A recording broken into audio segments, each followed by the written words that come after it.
La France est totalement en roue libre, j'ai l'impression, un petit peu avec tout le monde, et particulièrement avec l'Algérie.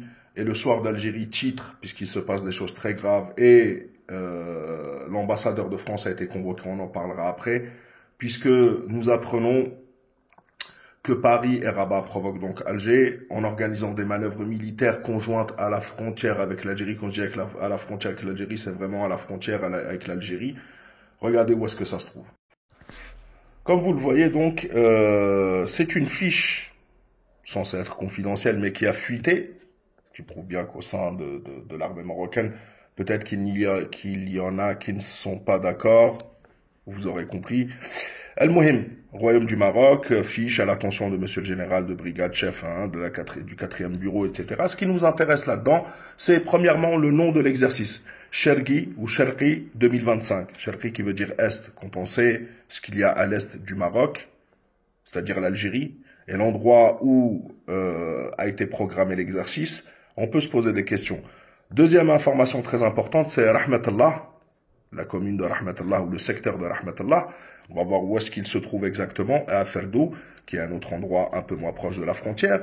Et puis apparemment, nous, ici, là, programmation des visites VIP sous réserve de disponibilité et des sorties culturelles pour les forces françaises. Ils sont comme à la maison, ils jouent à domicile, mais ce n'est pas la question. Ça devient très dangereux. Pourquoi? Parce que cet endroit de Rahmatallah, à Rachidia, se trouve exactement ici. Voilà. Rahmatallah se trouve là.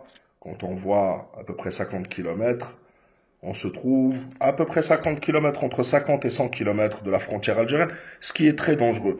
L'ANP sera prête à toute éventualité car nous ne pouvons faire confiance à des gens qui organisent des exercices conjoints. C'est quand même la France. On ne peut pas dire que la France cherche à s'adapter au terrain du Sahel ou je ne sais quoi, puisque l'armée française est au Sahel depuis 70 ans, 100 ans, 200 ans, et qu'elle a quitté les récentes bases il y a quelques mois. Donc on ne peut pas dire c'est pour s'acclimater ou connaître le terrain. Non, ils sont là spécialement pour le Maroc, Cherki 2025, l'Est, donc l'Algérie. Donc c'est des provocations complètement irresponsables. Et d'ailleurs, l'Algérie a réagi à ce niveau-là. Le ministère des Affaires étrangères a publié donc un communiqué. Le secrétaire général du ministère des Affaires étrangères, M. Lounès Magharaman, a reçu ce jour au siège du ministère l'ambassadeur de France en Algérie, M. Stéphane Romaté. Cette audience a eu pour objectif d'appeler l'attention du diplomate français sur la gravité du projet de manœuvre militaire franco-marocaine Cherki 2025, dont le nom est très évocateur. Cherki, qu'est-ce qu'il y a à l'Est? Expliquez-moi. Serait-il en train de programmer un nouveau 1830? Les frères et sœurs algériens et algériennes, en paix, mais restez mobilisés. On ne laissera pas l'Algérie être menacée. On sera toujours là pour défendre la paix, parce que on voit bien que la France, on le voit, on va regarder même avec la Russie, cherche vraiment des conflits un peu partout. Et donc, dont le nom est très évocateur, prévu en septembre prochain à El Rachidia, non loin de la frontière algérienne. Le secrétaire général a précisé à son interlocuteur que cet exercice est appréhendé par la partie algérienne comme un acte de provocation à l'égard de l'Algérie. Plus que ça même, un acte dangereux où on devra être à l'affût, surtout avec ce qui se passe en ce moment. Il a ajouté qu'un tel acte ne manquera pas d'alimenter la crise qui caractérise à présent les relations algéro-françaises et de porter le climat de tension entre les deux pays à un seuil supérieur de gravité. Tout en demandant à l'ambassadeur de France d'obtenir des clarifications nécessaires à ce sujet, le secrétaire général a invité ce dernier à transmettre à sa hiérarchie la position de l'Algérie telle qu'elle lui a été exprimée. C'est très dangereux ce à quoi la France joue, mais j'ai envie de dire, il n'y a pas qu'avec l'Algérie qu'elle joue à ce jeu-là. Et d'ailleurs, Vladimir Poutine, après les menaces d'Emmanuel Macron hier, je crois bien, qui parle de choses, d'utiliser l'arme nucléaire, on voit bien qu'il y a quelque chose de très grave qui se passe. Poutine a utilisé une comparaison très très juste. Voilà.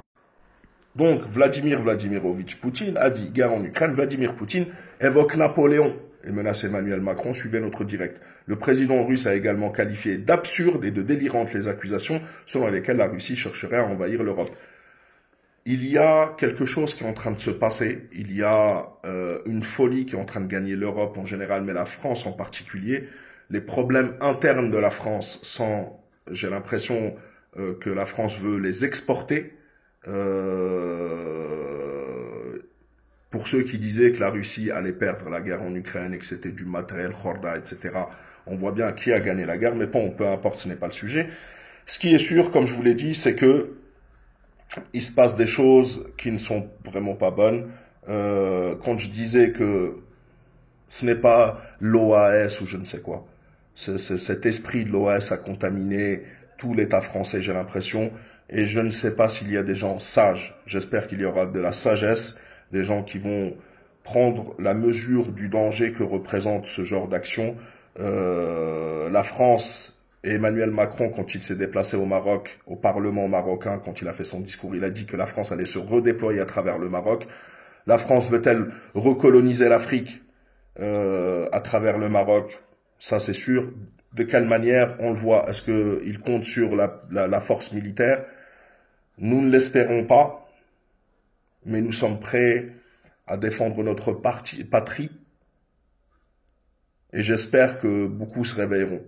Et je vous le dis, les dangers sont autant internes qu'externes. J'espère vraiment qu'en France, des gens sages reviendront à la raison.